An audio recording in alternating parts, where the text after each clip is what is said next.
Good morning students. मैं doctor Manisha Sharma, associate professor, department of zoology. आज हम फ्लाइट एडेप्टेशंस इन बर्ड्स के बारे में पढ़ेंगे। पक्षियों के वायवीय अनुकूलन के बारे में। पक्षियों का शरीर वायवीय प्रकार के जीवन के लिए अत्यधिक विशिष्ट होता है। आप सब जानते हैं इस बारे में। अब ये जो अनुकूलन है या अडेप्टेशन है, ये किसे कहते हैं? तो नेचुरल सिलेक्शन के कारण एक ऑर्गेनिज्म के स्ट्रक्चर या फंक्शन में कोई भी बदलाव जो होता है, जिसके फलस्वरूप वह अपने वातावरण में अधिक कुशलता के साथ पनपता है और मल्टीप्लाई भी करता है, तो इसे हम एक तरीके से अडेप्टेशन कह सकते हैं। यानी कि any alteration in the structure और function of an organism or any of its parts that results from natural selection by which the organism becomes better fitted to survive and multiply in its environment। तो ये एक definition है adaptation की। अब the greater degree of adaptation, more is the deviation from normal morphology। यानी कि अधिक अनुकूलन में सामान्य आकारिकीय से ज़्यादा भिन्नता दिखाई देती है। तो जो फ्लाइट एडेप्टेशंस हैं इन बर्ड्स, तो जैसा कि आप जानते हैं, ये पक्षियों का शरीर, इनकी बाहरी और आंतरिक संरचना वायवीय प्रकार के जीवन के अनुरूप बहुत अच्छी तरीके से रूपांतरित होती है, और इतनी अच्छी तरीके से होती है कि यंग ने इन्हें मास्टर्स ऑफ एयर की उपाधि भी दी थी। हवा में उड़ने के लिए उनकी आकारी और शारीरिक अनुकूलन इनमें कई प्रकार के पाए जाते हैं। इन्हें समझने के लिए हमें जो जनरल स्ट्रक्चर है बर्ड का, वो एक बार समझना ज़रूरी है। तो जैसे कि आप डायग्राम में देख सकते हैं कि this is a bird that has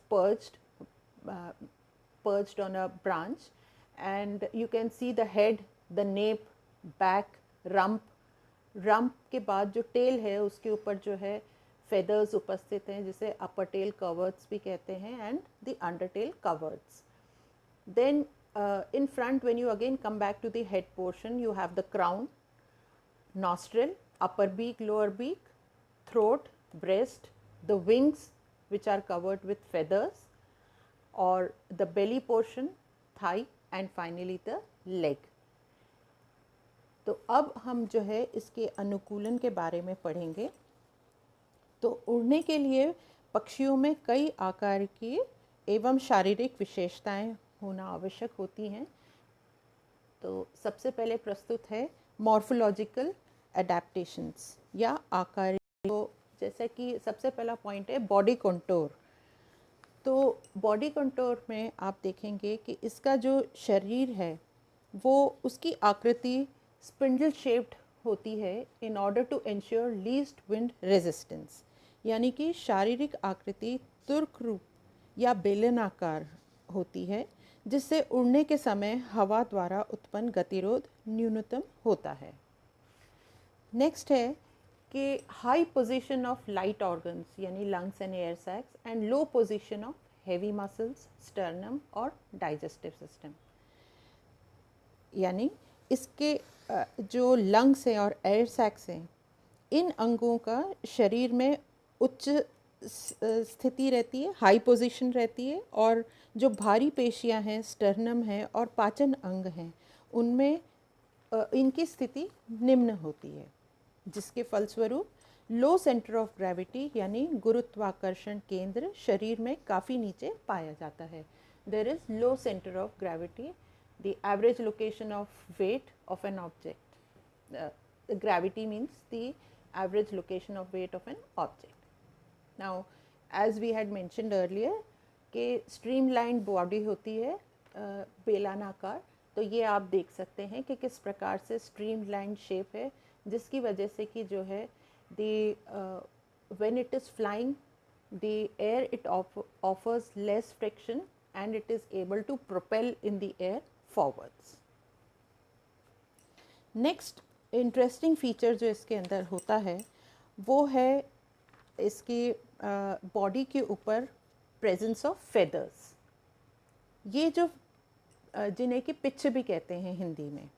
तो ये जो फेदर्स हैं, ये it makes the body streamline and reduces the friction to minimum. यानी कि जो इसके पंख हैं वो जो है फ्रिक्शन को बिल्कुल न्यूनतम की ओर लाने में मदद करते हैं। तो जैसे आप इस डायग्राम में देख सकते हैं, सबसे पहले हम इन फेदर्स का एक स्ट्रक्चर, मुख्य रूप से बेसिक स्ट्रक्चर देख लेते हैं। ये जो एक पंख है, इसमें नीचे की तरफ तो जो है हॉलो शाफ्ट होता है या कैलामस, डाउनी बार्ब्स होते हैं, फिर उसके बाद बीच में एक वेन होती है और इसके आसपास जो है बीच में रैचेस होता है और आसपास जो है वेन्स होती हैं। तो ये जो है, ये जो पंख होते हैं, they are very light and they hardly add any weight to the weight of the bird.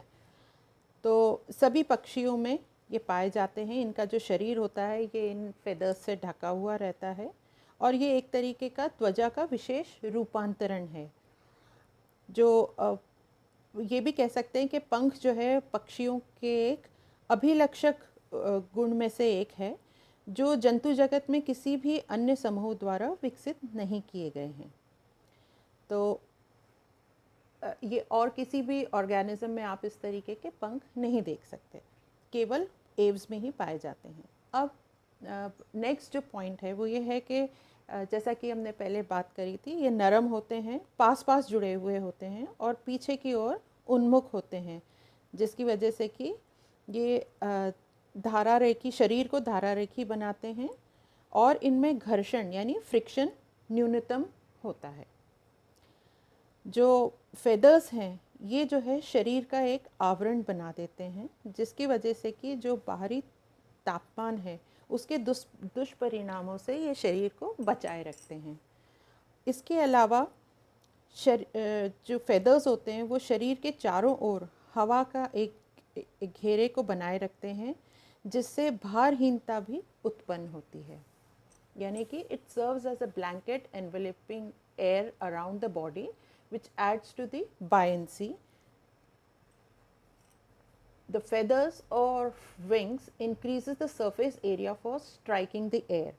यानी कि पंखों के जो पिच होते हैं वो उड़ते समय हवा को काटने के लिए चौड़ी सतह प्रदान करते हैं।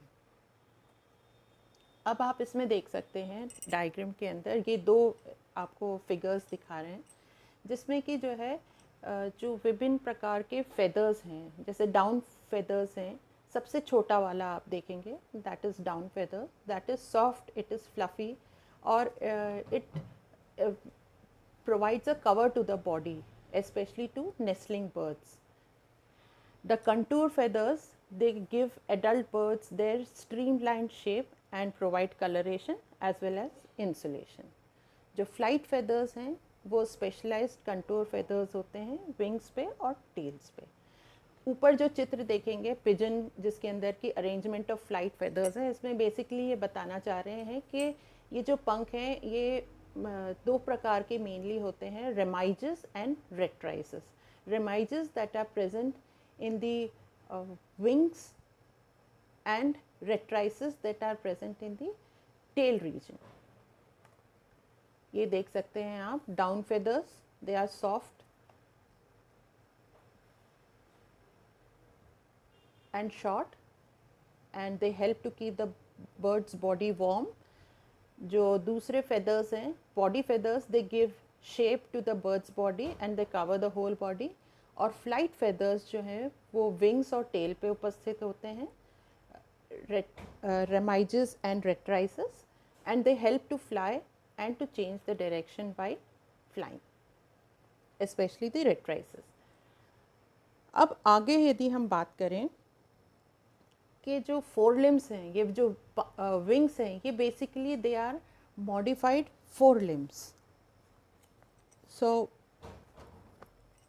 फोर लिम्स जो है, these have been modified into wings. जो अग्रपाद हैं ये परिवर्तित हो जाते हैं विंग्स के अंदर, जो एक शक्तिशाली प्रोपेलिंग ऑर्गन है ना, they become a very powerful propelling organ. और ये जो है उड़ान में प्रयुक्त होने वाले एकमात्र ऐसे अंग हैं जिनसे कि जो है बॉडी जो है बहुत आगे की तरफ पुश कर सकते हैं, प्रोपेल कर सकते हैं ये पंछी, और ऊपर की तरफ भी ये काफ़ी ऊंचाइयों तक भी उड़ सकते हैं। विश्राम के समय ये जो पंख हैं ये शरीर के दोनों ओर लिपटे रहते हैं, और उड़ान के समय ये पूरी तरह से प्रसारित हो जाते हैं। They are absolutely spread wide over during flight. Next point है मोबाइल बीक। तो mobile beak as well as neck, जो इनकी नेक है और बीक है ये दोनों की दोनों मोबाइल होती हैं। और जो मॉडिफिकेशन है फोर लिम्स का, अग्रपाद जो विंग्स के अंदर डेवलप हो गए हैं, मॉडिफाई हो गए हैं या परिवर्तित हो गए हैं, उनको कंपनसेट करने के लिए इनके अंदर एक मोबाइल नेक एज वेल एज बीक होती है। तो ये जो है जो बीक है, नेक है सॉरी, ये लंबी होती है, लचीली होती है और मोबाइल होती है और आसानी से भोजन तक पहुंच सकती है। जो मुख है, जो माउथ है, वो एक चोंच के रूप में आगे की ओर निकला रहता है, जो कि चीज़ें को उठाने के लिए और कई बार अन्य कार्य करने के लिए, जैसे कि घोंसला बनाने के लिए, खाना खाने के लिए तो ऑफ कोर्स, और पंख साफ करने के लिए, ऑफेंसिव उसमें भी जो है ऑफेंस और डिफेंस में भी ये काम में आता है। अब दूसरा जो इसके अंदर अडेप्टेशन है वो है बाइपेडल लोकोमोशन, यानी कि द्विपादी गमन। तो ये जो है पक्षियों के शरीर का अग्रभाग क्योंकि उड़ान से संबंधित होता है, इसलिए इसका जो पश्च भाग है वो स्थलीय गमन के लिए रूपांतरित हो जाता है। तो जो फोर लिम्स हैं वो तो विंग्स में मॉडिफाई हो गए हैं, और जो हाइंड लिम्स हैं ये जो है पूरी के पूरी बॉडी वेट को सपोर्ट करते हैं और एक तरीके के लोकोमोटरी ऑर्गन की तरह फंक्शन करते हैं। तो स्थल पर गमन के लिए तथा पूरे शरीर का भार संभालने के लिए पश्चपादों की स्थिति शरीर के अग्रभाग की ओर होती है और ये ज़्यादा पुष्ट होते हैं। नेक्स्ट, यदि हम बात करें कि पर्चिंग, यानी कि पक्षी जो है जब वृक्ष पर, किसी भी वृक्ष पे जो है बैठते हैं, तो इनके अंदर बैठने के लिए किसी भी डाल पर अपने आप को मजबूती से पकड़कर बैठने के लिए स्पेसिफिक मसल्स होते हैं, और इनके जो टोज़ होते हैं वो जो है बहुत अच्छी तरीके से उस डाली को पकड़ लेते हैं। तो कहा जा सकता है कि पक्षियों के पश्चपाद वृक्षीय जीवन के लिए भली भांति सक्षम होते हैं और इनकी पेशियां भी इसी प्रकार से भली भांति विकसित होती हैं, जिससे कि पक्षी किसी भी पेड़ की डाली पर जब बैठता है तो उसके पंजे टहनियों पर स्वतः ही बंद हो जाते हैं, और इस प्रक्रिया को हम पर्चिंग मैकेनिज्म भी कहते हैं। इसके अलावा इनके अंदर जो है एक शॉर्ट टेल होती है और टेल फेदर्स भी होते हैं।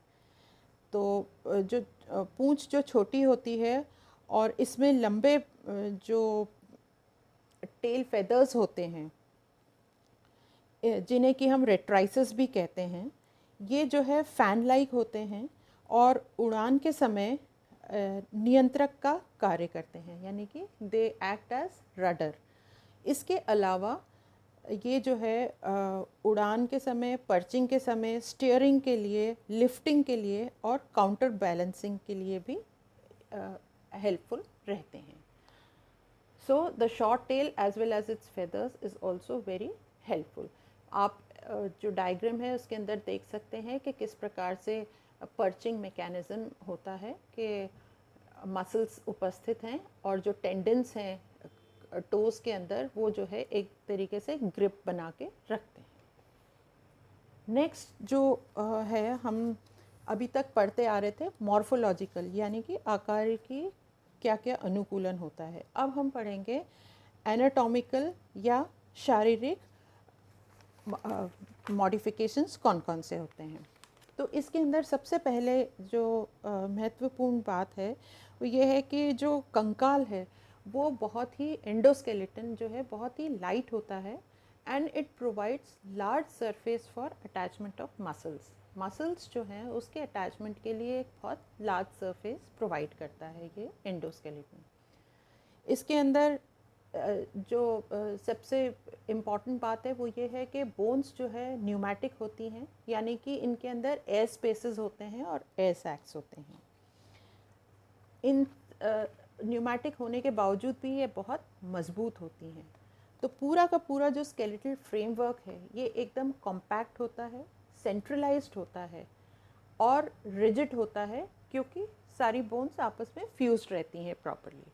आप इस चित्र में देख सकते हैं कि किस प्रकार से ये बोन जो है ये खोखली है, एक तरीके से हॉलो बोन है, so that air can pass through it, and this is an adaptation for flying. अब आप यहाँ पे बर्ड स्केलेटन को भी देख लीजिए नेक्स्ट स्लाइड में, कि किस प्रकार से इसके अंदर जो बोन्स हैं वो उपस्थित हैं। जब आप स्कल के अंदर सारी की सारी स्कल बोन्स जो है उपस्थित हैं, अपर मैंटिबल बोन है, लोअर मैंटिबल बोन है, फिर उसके बाद जो है आती है सर्वाइकल वर्टिब्रे, जो रीढ़ की हड्डी है उसके अंदर सर्वाइकल या नेक वर्टिब्रे। उसके बाद आप देख सकते हैं there is fusion of the clavicles which make the furcula, you have the coracoid bone, और इसके अलावा नीचे की तरफ जब आप देखेंगे तो एक बड़ा सा आपको ट्रायंगुलर स्ट्रक्चर जो देख रहा है वो है कील्ड स्टर्नम। ये बहुत इम्पॉर्टेंट होता है फ्लाइट के दौरान। अब यदि हम अग्रपाद की बात करें जो कि विंग्स में मॉडिफाइड है, तो उसके अंदर ह्यूमरस है, रेडियो अल्ना है जो अलग अलग है, और कार्पल्स और मेटाकार्पल्स हैं, और फिर finally followed by phalanges. Pelvic girdle की यदि हम बात करते हैं तो इसके अंदर जो है फीमर है, फिर टिबियोफिब्यूला है, टार्सोमेटाटार्सस है, टोज हैं सॉरी, और क्लॉज हैं। जो पीछे की तरफ है जो कॉर्डल वर्टिब्रे हैं वो एक पाइगो स्टाइल के रूप में उपस्थित है। So this is very brief description about the bird skeleton. अब नेक्स्ट जो एनाटॉमिकल मॉडिफिकेशन है इसके अंदर वो है फ्लाइट मसल्स का। तो जो फ्लाइट मसल्स हैं वो जो है they are very well developed, definitely because this जो सारे मुख्य जो इसके अंदर जो फीचर है वो उड़ने का है, इसलिए इसके फ्लाइट मसल्स का बहुत मजबूत होना ज़रूरी है। और मेन जो मसल्स हैं वो है pectoralis muscles as well as the supracoracoideus muscle. ये आप देख सकते हैं चित्र के अंदर है। और पेक्टोरस मसल जो है वो फर्क्यूला के नीचे है, और जो सुप्राकोराकोइडियस मसल है it is around the it is connecting to the humerus and around the furcula. Now, when you talk about flight muscles, I would like to tell you that there are two major flight muscles, pectoralis major and pectoralis minor. Pectoralis major जो है ये एक शक्तिशाली muscle है, और इसके द्वारा जो है विस्तृत बहुत सारी जो पेशियाँ हैं वो ये कंट्रोल करता है। इसी प्रकार से जो उठान है या उठाव है, उठना जिसे कि हम कहते हैं, वो जो है पेक्टोरलिस माइनर पेशी के वजह से ही संभव हो पाता है। आगे हम पढ़ते हैं इसके एनाटॉमिकल जो दूसरी मॉडिफिकेशन है वो है डाइजेस्टिव ऑर्गन्स। इसके अंदर जो एक एफिशिएंट डाइजेस्टिव सिस्टम होता है, और जो रेक्टम है वो रिड्यूस्ड होता है, और जो अनडाइजेस्टेड फूड है वो ज़्यादा स्टोर नहीं होता, क्योंकि एक्स्ट्रा बर्डन ऑफ फीसेस उठाने में ये सक्षम नहीं होते जो पक्षी हैं वो।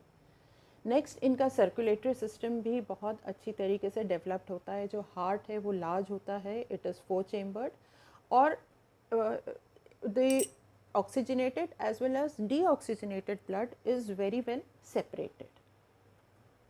तो आप देख सकते हैं इस चित्र में कि किस तरीके से जो है जब पक्षी कोई भी खाना खाता है तो वो अपने माउथ कैविटी से सीधा ईसोफेगस में जाता है, ईसोफेगस से ये क्रॉप में जाता है, जहाँ की नम जो फूड होता है, मॉइस्टेंड फूड, वो जो है इकट्ठा हुआ रहता है।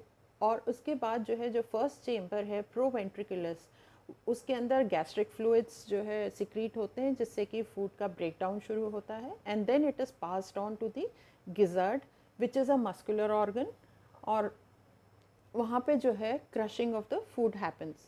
फिर ये जो है इंटेस्टाइन के द्वारा जो भी एब्जॉर्प्शन होना है वो होके, और क्लोएका द्वारा जो है फीसिस के रूप में या यूरिक एसिड के रूप में, all these birds they excrete their excretory products in the form of uric acid. So it is the excreta is excreted out in the form of uric acid. इसी प्रकार से आप दूसरे चित्र में देख सकते हैं जो मैंने पहले आपको समझाया था कि डीऑक्सीजनेटेड और ऑक्सीजनेटेड ब्लड बहुत अच्छी तरीके से सेपरेटेड रहता है। There is no mixing of blood in birds. Next है रेस्पिरेटरी सिस्टम। रेस्पिरेटरी सिस्टम जैसा कि आप जानते हैं it has to be very very efficient and specially during flying, क्योंकि बहुत एनर्जी की ज़रूरत होती है। इसलिए इसके अंदर जो है लंग्स के अलावा एयर सैक्स भी मौजूद होते हैं। तो ये आप चित्र में देख सकते हैं कि एयर सैक्स हैं, the anterior air sac, anterior thoracic air sac, posterior thoracic और एब्डोमिनल एयर सैक्स। तो ये जो है हेल्प करते हैं प्रॉपर ऑक्सीजन सप्लाई में। और लास्ट है reproductive system. Reproductive system is provided with a single ovary and oviduct in female so that the weight of the whole body is reduced. ये एक बहुत अच्छा अडेप्टेशन है इसके अंदर कि एक साइड की ओवरी और ओविडक्ट एब्सेंट होते हैं। There is just a single ovary and oviduct present in females. That's all about the adaptations. Do go through it, and in the next topics we'll be learning about perching mechanism and flight mechanism in birds.